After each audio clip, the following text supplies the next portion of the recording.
Hello friends, welcome to your own channel daily stock. तो दोस्तों, इस वीडियो के अंदर हम अंबिका कॉटन मिल्स के डिटेल्ड एनालिसिस के बारे में बात करेंगे और जानेंगे कि आपको अंबिका कॉटन मिल्स के अंदर इन्वेस्ट करना चाहिए या नहीं। चलिए शुरू करते हैं। तो देखिए, इस कंपनी का हम डिटेल्ड एनालिसिस करने वाले हैं, तो आप इस वीडियो को एंड तक जरूर देखिएगा और अगर आपकी कोई भी क्वेरीज है तो आप कमेंट कर सकते हैं। तो चलिए शुरू करते हैं। तो देखिए, सबसे पहले हम ये जानेंगे कि कंपनी काम क्या करती है। तो देखिए, ये जो कंपनी है, ये कॉटन यार्न बनाने का ये कंपनी काम करती है, क्योंकि ब्रांडेड शर्ट्स और टी शर्ट के अंदर यूज किए जाते हैं। उसके अलावा अगर हम देखेंगे तो अभी कंपनी की जो स्पिंडल कैपेसिटी है वो है 1,08,288 स्पिंडल, यानी कि एक दिन के अंदर अगर हम देखेंगे तो इतने स्पिंडल्स कंपनी मैन्युफैक्चर कर सकती है। उसके अलावा कॉम्पैक्ट फैसिलिटी की अगर हम बात करेंगे तो ये 4 यूनिट के अंदर उनकी हाउस है।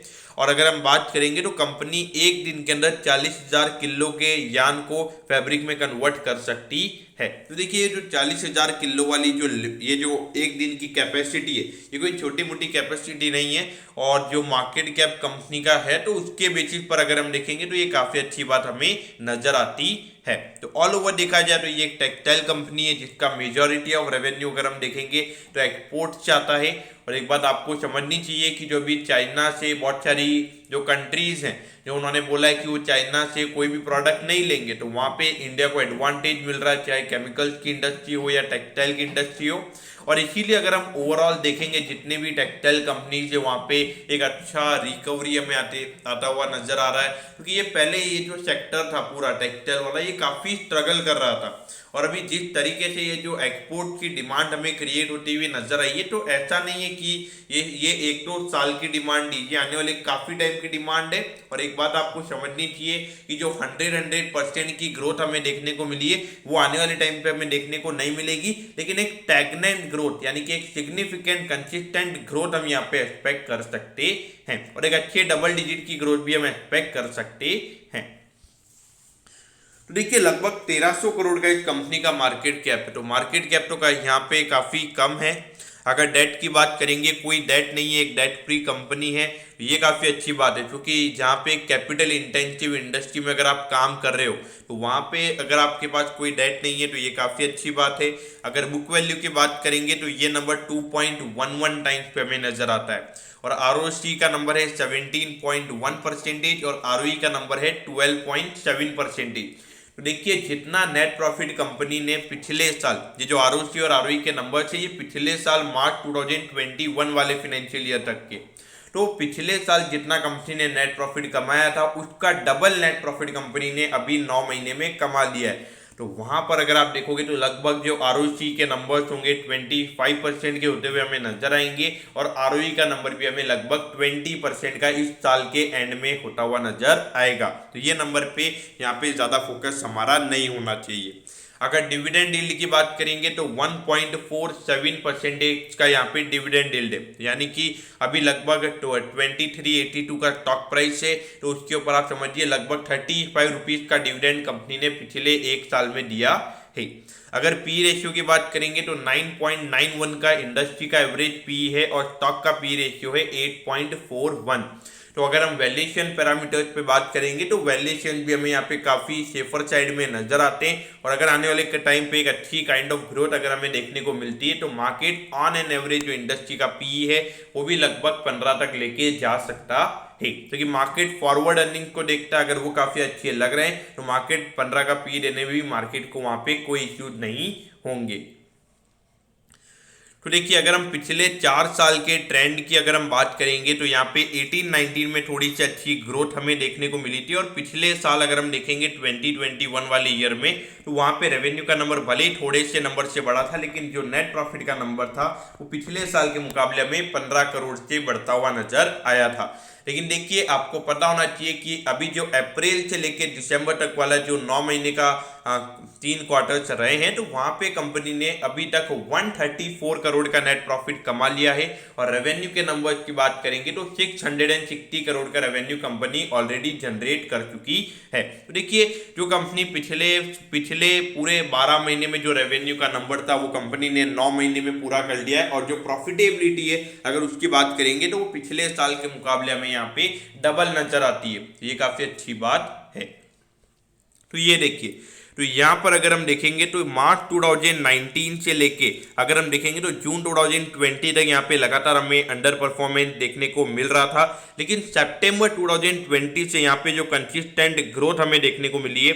ये देखिए 146, फिर 193 करोड़ का रेवेन्यू, फिर 196 करोड़ का रेवेन्यू, फिर हमने कोविड की सेकंड वेव देखी तो वहाँ पे थोड़ा सा रेवेन्यू का नंबर गिर गया था, और उसके बाद अगर हम देखेंगे तो फिर से एक अच्छी ग्रोथ हमें यहाँ पे रेवेन्यू के नंबर्स में देखने को मिली है। तो देखिए ये 10 से 15% की जो ग्रोथ के नंबर्स हैं ये क्वार्टरली बेसिस पे नहीं है, ये sorry year on year basis पे नहीं है, ये क्वार्टरली बेसिस पे। तो क्वार्टरली बेसिस पे अगर 10% की ग्रोथ है तो ईयर ऑन ईयर बेसिस पे ये नंबर अराउंड 40% हो जाएगा। तो ये ग्रोथ के नंबर काफी फिनोमिनल हमें यहाँ पे नजर आते हैं।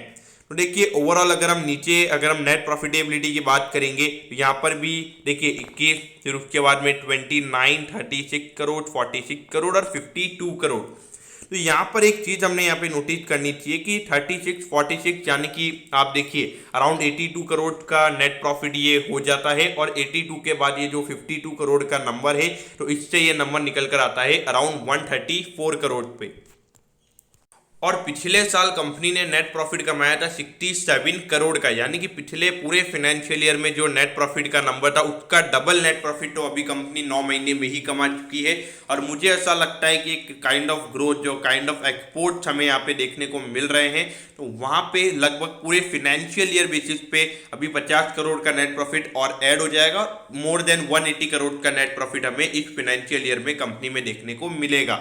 और अगर रेवेन्यू के नंबर्स की बात करें तो मेरे को ऐसा लगता है कि लगभग 900 करोड़ के रेवेन्यू हमें इस पूरे फाइनेंशियल ईयर में देखने को मिल सकते हैं। तो वहां पर आप देखिए मार्जिन भी काफी अच्छे हैं। ये टेक्सटाइल इंडस्ट्री में इस कंपनी को एक फायदा ये भी मिल रहा है क्योंकि जो कंपनीज है, बाकी टेक्सटाइल कंपनीज है, उनका डेट काफी ज्यादा है और उनके थोड़े डेट भी है, और कंपनी बिल्कुल डेट फ्री है, तो कोई इंटरेस्ट कंपनी को पे नहीं करना होता है। तो यहाँ पे कंपनी अराउंड 20% का नेट प्रॉफिट मार्जिन भी एंजॉय कर रही है। तो देखिए टेक्सटाइल इंडस्ट्री में इतना नेट प्रॉफिट मार्जिन एंजॉय करना कोई छोटी मोटी बात नहीं है। तो ये जो नेट प्रॉफिट के मार्जिन है ये भी हमें यहाँ पे काफी अच्छे नजर आते हैं। तो ये अगर हम शेयर होल्डिंग पैटर्न की अगर हम बात करेंगे तो प्रमोटर्स की होल्डिंग यहाँ पे हमें लगभग 50.17% पे नजर आती है। पहले एफआईएस की होल्डिंग यहाँ पे काफी अच्छी थी, फिर बीच में एकदम कम हो गई, और अभी यहाँ पे पिछले साल से लगातार एफआईएस अपनी होल्डिंग यहाँ पे हमें बढ़ाते हुए नजर आ रहे हैं। अगर डीआईएस की बात करेंगे तो उनकी नी के बराबर होल्डिंग है, तो उसमें हम बात नहीं करेंगे, और बाकी पूरी होल्डिंग यहाँ पे हमें रिटेल इन्वेस्टर्स के पास ही नजर आती है। तो यहाँ पर अगर हम पीयर कंपैरिजन की अगर हम बात करेंगे तो ये Vardhman textile, Indo Count industries, Arvind limited, तो इसमें से अगर हम देखेंगे तो सबसे कम वैल्यूएशन पर अगर कोई कंपनी ट्रेड हो रही है तो उसका नाम है नितिन स्पिनर्स।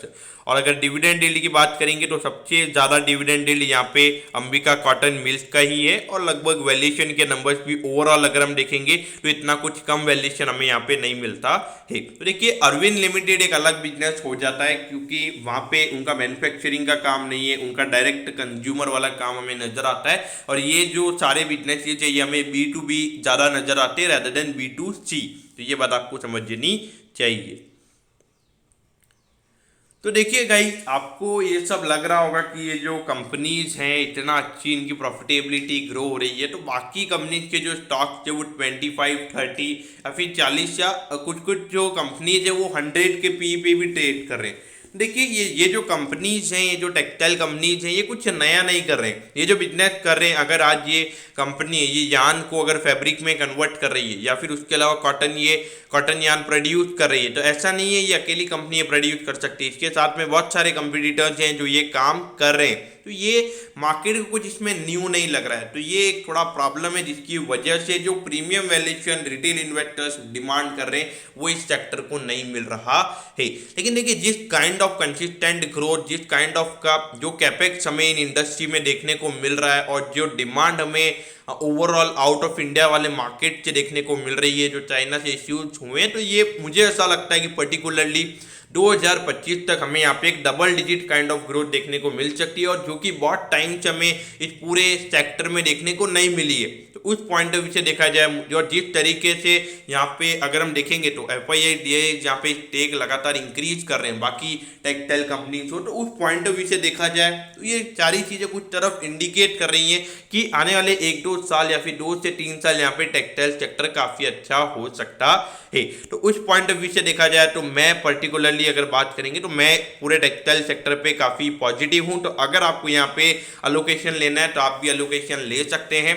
अगर लॉन्ग टर्म की बात करेंगे अंबिका कॉटन मिल्स की, तो देखिए अगर ये पूरा सेक्टर काफी अच्छे तरीके से ग्रो करता है, कंपनी बिल्कुल डेट फ्री है और अपने खुद के पास उनके पास काफी रिजर्व है, अगर उनको कैपेक्स करना है क्योंकि अगर उनको जो बढ़ती हुई डिमांड, अगर उनको उसके वो जो डिमांड क्रिएट हो रही है अगर उसको रीच करना है और अच्छा रेवेन्यू जनरेट करना है तो उन्हें कैपेक्स करना पड़ेगा। तो उसके लिए भी उनके पास खुद के रिजर्व अवेलेबल है, खुद के जो प्रॉफिटेबिलिटी उन्होंने अर्न किए तो वो अवेलेबल है।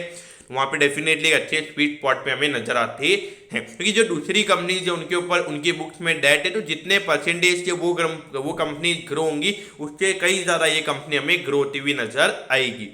ओके दोस्तों, तो मेरे ख्याल से लॉन्ग टर्म इन्वेस्टमेंट अगर आपको करना है तो आप कर सकते हैं। अगर ऑलरेडी इन्वेस्टेड हैं और बाई चांस लॉस में तो एवरेज कर सकते हैं। अगर शॉर्ट टर्म की बात करेंगे तो मार्केट में जो अनसर्टेनिटीज हुई है तो वहाँ पे अभी एक्सपोर्ट से रिलेटेड भी इश्यूज हो रहे हैं, लेकिन ये देखिए टेम्पररी इश्यूज हैं, कुछ ना कुछ यहाँ पे रिजॉल्व हो जाएगा। तो जब फियर होता है तो वहाँ पे बहुत सारे इश्यूज होते हैं, लेकिन मेरे ख्याल से fear is the best time when you should invest. Okay दोस्तों, thank you, have a nice day. और अगर आपको वीडियो अच्छा लगा हो तो प्लीज़ आप वीडियो को लाइक कीजिएगा क्योंकि हमें पता चलता है कि आपको हमारा वीडियो पसंद आ रहा है या नहीं। ओके दोस्तों, thank you, have a nice day.